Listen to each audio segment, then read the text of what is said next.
The regular season has ended, which means it's time for season recaps and reviews. We start first with the non-bowl teams.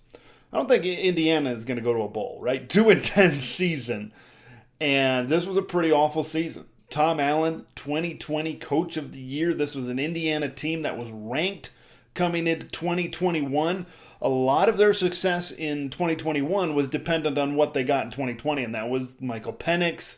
That was Ty Freifogels at receiver, but Michael Penix was coming off of an injury, and then he injured his shoulder in 2021.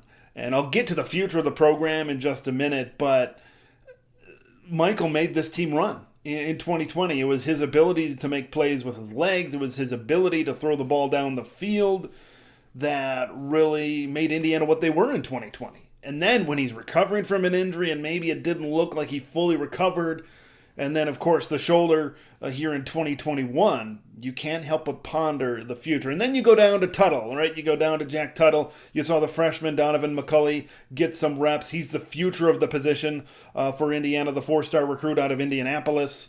But they weren't ready. They weren't ready. And Indiana, now I hate this excuse. Right, Nebraska kind of gave this excuse, has given this excuse.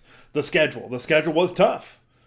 Right, you start the season with Iowa, you throw a non-conference game against Cincinnati in there, who will probably be a playoff team, and the East Division is already loaded with Michigan State kind of jumping back and becoming a top 10 type of program nationally.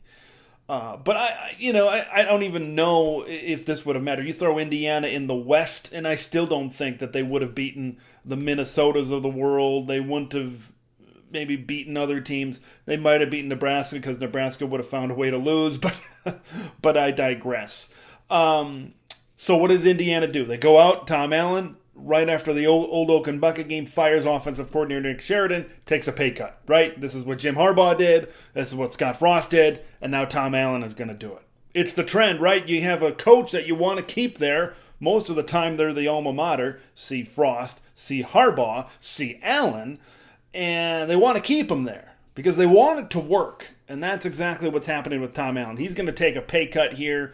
He restructured his contract. The annual salary will decrease by $200,000 each year from 2022 to 2025. This was after he signed a brand new contract around the $5 million a year mark. He signed a new contract in March of 2021. So that's a big shot for Tom Allen. Right after signing a new contract, you have a year like this, 2-10.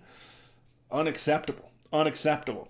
Now, I mean, what else is there to say, really, about Indiana? Is this was a team that was, I think the injury to Michael Penix, who was their bread and butter last year, who was the center point and the centerpiece of their offense, once he goes down, and now you're scrambling at quarterback, from Tuttle, to the young guy, Donovan McCulley, and now, you're kind of stuck. Feel bad for Ty Freifogel, I think most of all, because he had the potential to be maybe first 3 rounds receiver, and now that might take a shot, and I don't think it's his fault.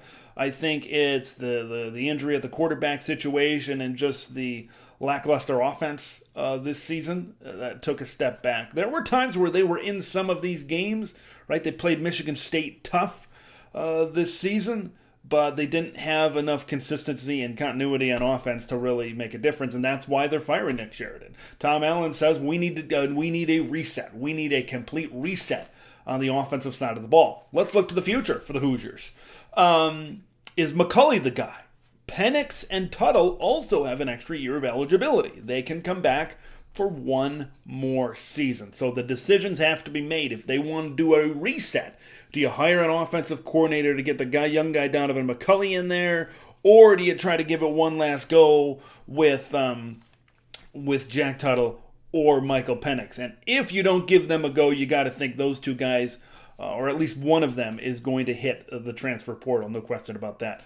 I love Jaquez Smith, right? 4-star wide receiver. Didn't see any time. They might slap the red shirt on him He was a 4-star wide receiver in that same class as Donovan McCulley. So there's a possible combination there for the future for Indiana to be better on offense if they get the right coordinator into Bloomington. But there are some guys leaving. Fryfogel's gone. Micah McFadden, the leader at linebacker on the defense, is gone. They're going to have to replace some guys. But if there's one thing we learned this year, you can turn things around real quick in the transfer portal.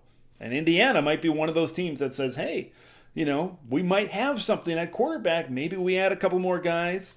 They're going to have to replace Stephen Carr in the running game. It all depends. It's like Nebraska. It all depends on what they do with the offensive coordinator position. It all depends on who they hire to be their OC. If Tom Allen wants a reset on offense, they're going to need a guy that's experienced and is going to be good in that position to install his offense. And the players are going to have to fit what he brings in. I want to know what you guys think.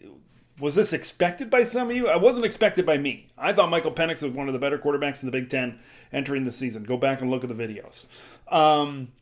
I was surprised. I was surprised by this. I thought they were a dark horse type of team to, maybe get up there in the Big Ten East. But, after Penix goes down with injury, that kind of decimated their whole season. Leave your thoughts in the comments below. Make sure you subscribe. We've got a lot more content coming. We've got season recaps for all 14 teams. We're going to do the non-bowl teams first, and then later on in January, we're going to recap the season for all 14 Big Ten teams, those bowl teams that play in late December and January.